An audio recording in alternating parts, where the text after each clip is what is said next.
வணக்க நண்பர்களே. எக்ஸாம்ல நல்ல மார்க் வாங்கணும்னு ஆசையா இருக்கா? ஆனா எப்படி படிக்கிறதுன்னு ஒரே குழப்பமா? கவலையே படாதீங்க. இன்னைக்கு நாம இன்ஃபோபைட்ஸ் யூடியூப் சேனல்ல சொன்ன ஒரு செம்ம சிம்பிளான ஆனா ரொம்ப பவர்ஃபுல்லான ஒரு டெக்னிக்க பத்தி தான் பார்க்க போறோம். இத நீங்க கரெக்ட்டா ஃபாலோ பண்ணா போதும், நிச்சயம் எக்ஸாம்ல கலக்கிடலாம். சரி வாங்க, இந்த சூப்பர் மெத்தட் என்னன்னு விரிவா பார்க்கலாம். என்ன, எக்ஸாம் டேட் பக்கத்துல வந்துடுச்சா? படிக்க வேண்டியது மலை மாதிரி குவிஞ்சிருக்கா? கடைசி நேரத்துல வர்ற அந்த டென்ஷன், அந்த பிரஷர் எனக்கு நல்லாவே புரியுது. ஆனா பயப்படாதீங்க, இந்த முழு விளக்கமும் உங்களுக்காகத்தான். இந்த கடைசி நேரத்துல கூட எப்படி ஸ்மார்ட்டா படிச்சு நல்ல மார்க்ஸ் எடுக்கிறதுன்னு நாம இப்ப தெரிஞ்சுக்கலாம். பாருங்க, மொத்தமே 5 முக்கியமான விஷயங்கள் தான். நாம இதை ஒவ்வொன்னா பார்க்க போறோம். முதல்ல ஆர்வம், ரெண்டாவது நம்ம மனநிலை, அதாவது மைண்ட் செட், மூணாவது ஒரு நல்ல ஸ்ட்ராட்டஜி, நாலாவது டைம், அஞ்சாவது இதுதான் ரொம்ப முக்கியம், நிலைத்தன்மை, அதாவது கன்சிஸ்டன்சி. வாங்க ஒவ்வொன்றுக்குள்ளேயும் போய் என்ன இருக்குன்னு பார்க்கலாம். சரி, நம்மளோட முதல் தரவுகோலுக்குள்ள போகலாம். இது ரொம்ப ரொம்ப அடிப்படையான விஷயம். சொல்லப்போனா இது இல்லாம மத்த 4 விஷயமும் சரியா வேலையே செய்யவே செய்யாது. அது என்னன்னா ஆர்வம். ஆமா, இன்ட்ரெஸ்ட். எல்லாத்தோட ஆரம்பமும் இங்க இருந்து தான் ஸ்டார்ட் ஆகுது. யோசிச்சு பாருங்க, நமக்கு பிடிக்காத ஒரு விஷயத்தை எவ்வளோ நேரம் நம்மளால செய்ய முடியும்? அது போல தான் படிப்போம். படிக்கிற சப்ஜெக்ட் மேல நமக்கு ஒரு சின்ன ஆர்வம் கூட இல்லைன்னா அது ஒரு பெரிய பாரமா தெரியும். அதுக்கப்புறம் மத்த எந்த டெக்னிக்கை ஃபாலோ பண்ணாலும் கஷ்டம்தான். இந்த ஆர்வம் தான் நீங்க படிக்கிற விஷயத்த உங்க மூளையில ஆழமா பதிய வைக்கிற முதல் படி. ஏன் இந்த பாடத்தை படிக்கிறோம், இது நிஜ வாழ்க்கையில எங்க யூஸ் ஆகும் அப்படின்னு சின்னதா யோசிக்க ஆரம்பிச்சாலே போதும், தானா ஒரு ஆர்வம் வர ஆரம்பிச்சிடும். சோ முதல்ல படிக்கிற சப்ஜெக்டை வெறுக்காம அதை புரிஞ்சிக்க முயற்சி பண்ணுங்க. ஓகே, இப்போ உங்களுக்கு படிக்கிறதுல ஒரு சின்ன ஆர்வம் வந்துருச்சுன்னு வச்சுக்கலாம். அடுத்து என்ன தேவை? அதுதான் நம்மளோட 2வது திறவுகோல், மனநிலை. அதாவது நம்ம மைண்ட் செட். நீங்க எந்த மனநிலையில படிக்க உட்காரீங்கன்றது ரொம்ப முக்கியம். அதுதான் உங்க படிப்பு சக்சஸ் ஆகுமா இல்லையாகிறதையே முடிவு பண்ணும். இங்க தான் ஒரு முக்கியமான கனெக்ஷன் இருக்கு. இந்த சப்ஜெக்ட் ரொம்ப கஷ்டம், என்னால முடியாது அப்படின்னு நெகட்டிவா நினைச்சுக்கிட்டே படிக்க உட்காந்தா உங்க மூளை அதுக்கு மேல எதையும் ஏத்துக்காது. ஆனா பரவாயில்ல, என்னால இதை கத்துக்க முடியும், இது ஒரு சேலஞ்ச், நான் ஜெயிப்பேன் அப்படின்னு ஒரு பாசிட்டிவ் மைண்ட் செட்டோட உட்காந்து பாருங்க. உங்க கவனம், அதாவது ஃபோக்கஸ் ஆட்டோமேட்டிக்கா அதிகமாகும். இந்த மைண்ட் செட் சரியா இருந்தாலே போதும், உங்க கவனம் சிதறாம படிக்கிற விஷயத்துல முழுசா முழுகி போக முடியும். அப்பதான் நீங்க படிக்கிறது மனசுல நிக்கும். சரி, இப்போ நம்ம கிட்ட ஆர்வமும் இருக்கு, ஒரு நல்ல பாசிட்டிவ் மைண்ட் செட்டும் இருக்கு. அடுத்த ஸ்டெப் என்ன? அதுதான் நம்மளோட 3வது திறவுகோல், உத்தி, அதாவது ஸ்ட்ராட்டஜி.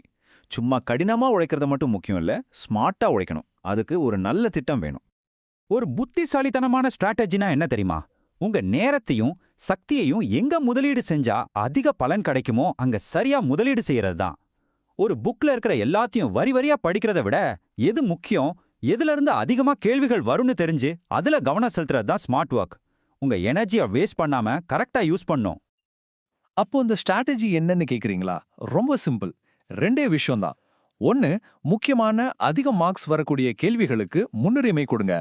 2வது, பழைய கேள்வித்தாளுகளை எடுத்து அதுல எந்த மாதிரி கேள்விகள் திரும்ப திரும்ப வருதுன்னு அனலைஸ் பண்ணுங்க. இப்படி செய்யும்போது உங்களுக்கு எக்ஸாம் பேட்டர்ன் பத்தி ஒரு ஐடியா கிடைக்கும். இது உங்க நேரத்தை மிச்சப்படுத்துறது மட்டும் இல்லாம குறைஞ்ச நேரத்துல அதிக மார்க்ஸ் வாங்கவும் கண்டிப்பா உதவும். இப்போ நாம நம்மளோட 4வது திறவுகோலுக்கு வந்தாச்சு. இப்போ நம்ம கிட்ட ஆர்வம் இருக்கு, மைண்ட் செட் இருக்கு, சூப்பரான ஸ்ட்ராட்டஜியும் இருக்கு. ஆனா இதையெல்லாம் செய்யறதுக்கு ஒரு முக்கியமான விஷயம் வேணுமே, அதுதாங்க நேரம், அதாவது டைம் மேனேஜ்மெண்ட். எல்லாத்தையும் படிக்கணுமே, ஆனா டைமே இல்லையேன்னு ஒரு பதட்டம் வரும் இல்லையா? அதை தவிர்க்கிறதுக்கு ஒரே வழி நேரத்தை சரியா பிளான் பண்றது தான். எந்த சப்ஜெக்ட்க்கு எவ்வளோ நேரம், எந்த டாபிக்கு எவ்வளோ நேரம்னு ஒரு டைம் டேபிள் போடுறது ரொம்ப அவசியம். இப்படி ஒரு பிளான் இருந்தாலே கடைசி நேர டென்ஷன் பாதி குறைஞ்சிடும், உங்களுக்கு ஒரு நம்பிக்கை வரும். ஆனா இங்க ஒரு முக்கியமான கேள்வி வருது. நீங்க சூப்பரா ஒரு டைம் டேபிள் போட்டு சோத்துல ஒட்டி வச்சிட்டீங்க, ஆனா அதை ஒரு நாள் கூட ஃபாலோ பண்ணலன்னா அந்த டைம் டேபிளால என்ன பிரயோஜனம்? எதுவுமே இல்லை இல்லையா? இதுதான் நம்மள கடைசி மற்றும் மிக மிக முக்கியமான ஒரு திறவுகோலுக்கு கூட்டிட்டு போகுது. 5வது மற்றும் கடைசி திறவுகோல், நிலைத்தன்மை, அதாவது கன்சிஸ்டன்சி. இதுதான் நாம் இதுக்கு முன்னாடி பார்த்த 4 விஷயத்தையும் ஒன்னா சேர்த்து பிடிக்கிற ஒரு பசை மாதிரி. இந்த ஒண்ணு மட்டும் இல்லைன்னா நீங்க போட்ட மத்த எல்லா எஃபர்ட்டும் வீணா போயிடும். இங்க ஒரு விஷயத்த கவனிங்க. இன்ஃபோபைட்ஸ் சேனல்ல அவங்க திரும்ப திரும்ப சொல்ற ஒரே வார்த்தை இதுதான், நிலைத்தன்மை. Consistency is the key. ஏன் இவ்வளவு அழுத்தம் கொடுக்கறாங்கன்னா அதுதான் உண்மையிலே பெரிய மாற்றத்தை உருவாக்கும். ஒரு நாள் 10 மணி நேரம் படிச்சுட்டு அடுத்த 3 நாள் புக்கையே தொடாம இருக்கிறதுக்கு பதிலா தினமும் 2 மணி நேரம் படிச்சு பாருங்க. அந்த சின்ன சின்ன முயற்சி தான் கடைசியில ஒரு பெரிய வெற்றியா மாறும். அதுதான் நிலைத்தன்மையோட சக்தி. சரி வாங்க, நாம பார்த்த எல்லாத்தையும் ஒரு தடவை வேகமா நினைவுபடுத்தி பார்க்கலாம். எக்ஸாம்ல ஜெயிக்க இந்த 5 ஸ்டெப்ஸை ஃபாலோ பண்ணுங்க. 1, படிக்கிற விஷயத்துல ஆர்வத்தை உருவாக்குங்க. 2 உங்க மைண்ட் செட்டை பாசிட்டிவா மாத்துங்க. 3 சரியான ஸ்ட்ராட்டஜியை யூஸ் பண்ணுங்க. 4 நேரத்தை சரியா நிர்வகிங்க. 5வது எல்லாத்தையும் விட முக்கியமா நிலைத்தன்மைய அதாவது கன்சிஸ்டன்சியை மெயின்டைன் பண்ணுங்க. கடைசியா இந்த முழு விளக்கத்தோட முக்கியமான செய்தியை மறுபடியும் சொல்றேன். உங்க ஆர்வம், உங்க மனநிலை, உங்க உத்தி, உங்க நேரம் இது எல்லாத்தையும் சேர்த்து வெற்றிக்கு கொண்டு போற ஒரே விஷயம் நிலைத்தன்மை. நிலைத்தன்மை இத மட்டும் மனசுல வச்சுக்கோங்க. இப்போ நான் உங்ககிட்ட ஒரு கேள்வி கேக்குறேன். நாம பார்த்த இந்த 5 திறவுகோள்கள்ல நீங்க இன்னையிலிருந்து எதை முதல்ல ஆரம்பிக்க போறீங்க? சின்னதா ஒரு ஸ்டெப் எடுத்து வைங்க போதும். உங்க வெற்றி பயணம் இப்போதே தொடங்கட்டும். உங்க தேர்வுகள்ல வெற்றி பெற என்னோட மனமார்ந்த வாழ்த்துக்கள்.